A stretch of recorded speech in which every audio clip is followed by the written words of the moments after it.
تو ہمیں اپنے آپ کو مغل حکومت کا جانشین نہیں سمجھنا چاہیے. 300 سال مغل حکومت افغانستان کو اپنا صوبہ سمجھتی رہی ہے. ہم یہ کیوں سمجھتے ہیں کہ ہمیں افغانستان کے اندر دیکھیں دوسری پاورز اس لیے آتی ہیں کہ ہم سب سے پہلے وہاں پر اس لیے سمجھتے ہیں کہ ہمارا امن وابستہ ہے, ہمارا امن افغانستان میں امن سے وابستہ ہے, اس لیے ہمیں مجبوری ہے کہ 30 لاکھ لوگ اگر افغانستان میں امن آئے گا تو تبھی خطے میں امن بحال ہوگا اور تبھی پاکستان کردار نبھانا چاہ رہا ہے وہ صحیح طریقے سے نبھائے گا. ابھی لیں گے ایک چھوٹا سا بریک اور بریک کے بعد واپس آئیں گے تو بات کریں گے کہ نئے پاکستان میں بھی پولیس گردی دیکھی جا رہی ہے.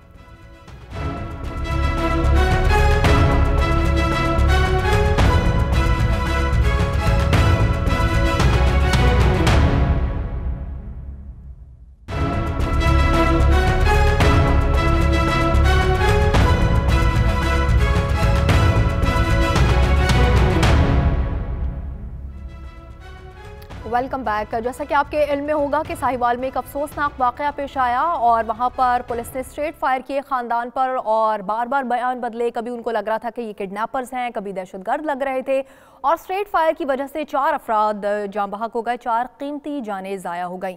اور آپ کو یاد ہی ہوگا سانیہ ماڈل ٹاؤن کو بھی ابھی کوئی بھولا نہیں ہے اور اس کے بھی جو مظلوم ہے وہ انصاف کے منتظر ہیں. ایک اور نیا واقعہ بھی آ گیا ہے. ابھی ہمیں جوائن کیا ہے سابق آئی جی حاجی حبیب الرحمان صاحب نے بھی. حاجی صاحب بہت شکریہ آپ کے وقت کا.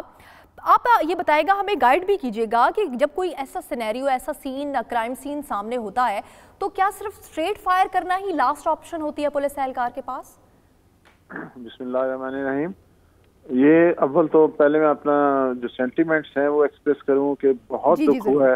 ایسے ہی دکھ ہوا ہے جیسے یہ واقعہ ہماری اپنی فیملی کے ساتھ ہوا ہو. بہت افسوسناک واقعہ ہے. لیکن یہ جو آپ نے فرمایا کہ یہ اسٹریٹ فائر کرنا ہی کوئی نہیں, پہلے 100% ایک تو شور ہونا چاہیے اور پھر یہ جیسے یہ فیملی جا رہی تھی پتہ چل رہا تھا کہ فیملی ہے, بچے ہیں, بیوی ہے, عورتیں ہیں, تو اس میں جو ہے وہ میرا خیال ہے قانون کے مطابق, ضابطے کے مطابق کارروائی نہیں کی گئی اور اس سے ریفلیکٹ ہوتی ہے ان کی ٹریننگ بھی کہ یہ ابھی بہت کچھ ان کو چاہیے کہ یہ اپنے آپ کو ٹرین کریں, ان کے افسران ان کو ٹرین کریں, جاتے ہوئے جب نکلتے ہیں ان کو بریفنگ دیں, جو ذمہ دار افسر ہیں وہ ساتھ ہوں, تو پھر ایسے جو ہیں وہ ہینڈل کرنے چاہیے ایسے واقعات. ارشاد صاحب آپ سن رہے ہیں کہ واقعی یہ کتنا افسوسناک یہ واقعہ ہے اور جیسا کہ یہ بھی حاجی صاحب بھی فرما رہے ہیں کہ یہ کوئی طریقہ نہیں ہے, لاز ہوتے ہیں, قوانین ہوتے ہیں, ان کی اسپیشل ٹریننگ ہونی چاہیے. پولیس اہلکاروں کو ابھی بھی ٹریننگ کی ضرورت ہے. ہمیں یہ بتایا گیا تھا, یہ سی ٹی ڈی کے اہلکار تھے کہ جناب ان کی جو ہے بہترین ٹریننگ ہوئی ہے, باہر سے ایکسپرٹ آئے تھے, ترکی سے اور پاکستان کے فوجی ادارے سے لوگ لیے گئے تھے, انہوں نے ٹریننگ کی ہے اور یہ ماہر ہیں اس معاملے کے. لیکن اس طرح تو ہمارے پنجاب پولیس کے جو اہلکار ہوتے ہیں وہ بھی اس طرح کا اندھی فائرنگ اور اس طرح کے واقعات عام طور پر کم ہی ہوتے ہیں. میں تو یقین کرے وہ جب میں نے 2 بچیوں کو دیکھا ہے, وہ بچے کو دیکھا ہے جس طرح وہی اہلکار اٹھا کے ان کو پھینک رہے ہیں گاڑی میں, میں سوچ رہا ہوں اس وقت سے کہ عمران خان صاحب ریاست مدینہ کی بات کرتے ہیں اور عثمان بزدار صاحب جو ہیں وہ پنجاب کے مدار المہام ہیں, 5 ماہ ہو گئے ان کو حکمران بنے ہوئے. وہ روز قیامت رسول اللہ صلی اللہ علیہ وسلم کو رحمت للعالمین کو کیا منہ دکھائیں گے جب وہ عریبہ بچی 13 سال کی وہاں فریاد کرے گی بے ای ذنب قتلت کہ مجھے کس گناہ کی پاداش میں قتل کیا گیا. یعنی وہ بچوں پر بھی رحم نہیں ہے. یہ آپ نے ایک معاشرہ بنایا ہے, یہ ریاست میں آپ بنا رہے ہیں اور آپ کہہ رہے ہیں جی تحقیقات کریں گے, فلان کریں گے. بھئی سب سے پہلے جو ہے آپ کو, میں تو سمجھتا تھا کہ عمران خان صاحب کو ٹی وی پر آنا چاہیے, قوم سے معافی مانگنی چاہیے کہ 5 مہینے میں ہم پنجاب پولیس کو اس قابل بھی نہیں بنا سکے کہ وہ دہشت گرد اور ایک شریف شہری میں, ایک معصوم شہری میں کوئی فرق کر سکے. اور دوسرا یہ ہے کہ عثمان بزدار صاحب کو وہاں جا کے موقع پر بیٹھنا چاہیے, بیٹھ کے اس وقت تک نہیں اٹھنا چاہیے جب تک کہ نہ صرف قاتل گرفتار نہیں ہوتے بلکہ واقعے کا اصل جو محرک ہے وہ سامنے نہیں آتا کہ یہ کوئی ذاتی دشمنی تھی, یہ کوئی لین دین کا معاملہ تھا, یہ کیا معاملہ ہے, یہ سامنے تو آنا چاہیے. اتنے گھنٹے گزر گئے ہیں, تحقیقات ہو رہی ہیں, JIT بن رہی ہے, ان بچوں کو دیکھ کر ہی لگتا ہے کہ یہ کتنا بڑا ظلم ہوا ہے, کتنی سنگدلی دکھائی گئی ہے اور ہم JIT بنا رہے ہیں. بالکل. اظہار صاحب آپ کا کیا کامنٹ ہے اس پر؟ دیکھیں روس میں ایک دفعہ گڑبڑ ہوئی تھی تو جان ایلیا نے کہا تھا کہ لگتا ہے روس میں بھی پولیس جو ہے وہ پنجاب کی پولیس ہے۔ یہ جو واقعہ ہوا ہے یہ بہت سے واقعات کی ایک کڑی ہے، اس پر ہم آج شور مچا رہے ہیں، احتجاج کر رہے ہیں، 2 دن کے بعد ختم ہو جائے گا۔ ٹھیک ہے ایاز وزیر صاحب، آپ کا کیا کامنٹ ہے؟ قوانین کمزور ہے پاکستان میں، اس لیے بار بار لوگوں کی ہمت ہوتی ہے کہ قوانین کا وائلیشن کیا جائے؟ نہیں، قوانین بالکل کمزور نہیں ہے، قوانین مضبوط ہے، لیکن کاش قوانین پہ کوئی عمل کرے۔ اب پرابلم یہ ہے کہ قوانین بھی سلیکٹیو اس پہ کام ہوتا ہے۔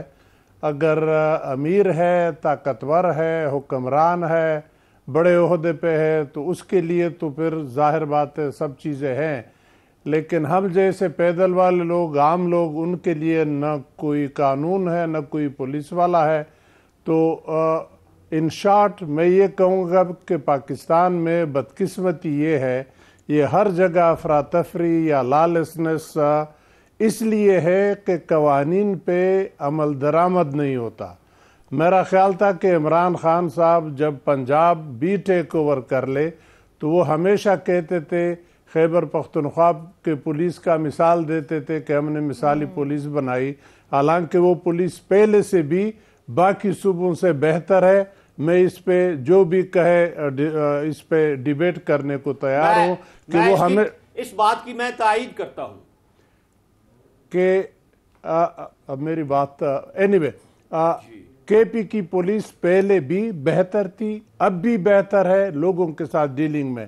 اب عمران خان صاحب ناصر درانی صاحب کو لے گئے لاہور کو، تو ناصر درانی صاحب جیسے منجے ہوئے پولیس افسر استعفیٰ دے کے چلے گئے تو گویا یہ ایک قسم کا یہ ایکسیپٹنس تھا کہ یہ چیز ٹھیک نہیں ہو سکتی۔ تو میرا مشورہ یہ ہوگا وزیر اعظم صاحب کو، وزیر اعلیٰ صاحب کو، کہ یہ قوانین اپنے اوپر پہلے لاگو کر لو تو اس کا اثر نیچے جائے گا، ورنہ پھر اسی طرح مرتے رہیں گے۔ کا دوسروں کو بھی سبق دینا چاہیے۔ حاجی صاحب، آپ کو کیا لگتا ہے پھر کیا سلوشن ہے اگر قوانین ہے ملک میں، اور جیسا کہ باقی مہمان یہ کہہ رہے ہیں کہ پیرامیٹرز پاکستان میں الگ الگ ہے، امیروں کے لیے اور قوانین ہے، غریبوں کے لیے اور، پھر غریب کہاں جائیں گے؟ ایسے ہی گولیاں کھا کے مرتے رہیں گے؟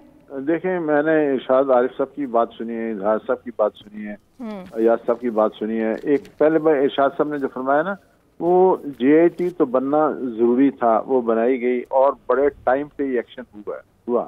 یہ احسن قدم اور ٹائم بھی 3 دن کا دیا گیا ہے، تو ہوپ فلی یہ کام سامنے آئے گا۔ اظہار صاحب نے جو فرمایا نا کہ ٹریننگ آئی جی نہیں دینی ہوتی ہے، کوئی آئی جی خواہ ناصر درانی ہو، خواہ امجد سلیمی ہو، اپنی طرف سے کوئی کام نہیں کرتا، اور جو اس لیول پر پہنچتا آئی جی خواہ ناصر درانی ہو، خواہ امجد سلیمی ہو، ایک بڑے، آپ کو پتہ ہے، بڑے ایک اس کا لانگ ایک کیریئر ہوتا ہے اور بڑا بریلینٹ کیریئر ہوتا ہے، تو پھر جا کے اسٹیج پر پہنچتا ہے۔ بہت شکریہ آپ کے وقت کا۔ آج کے پروگرام سے وقت ہوا ختم، مجھے دیجیے اجازت، اللہ حافظ۔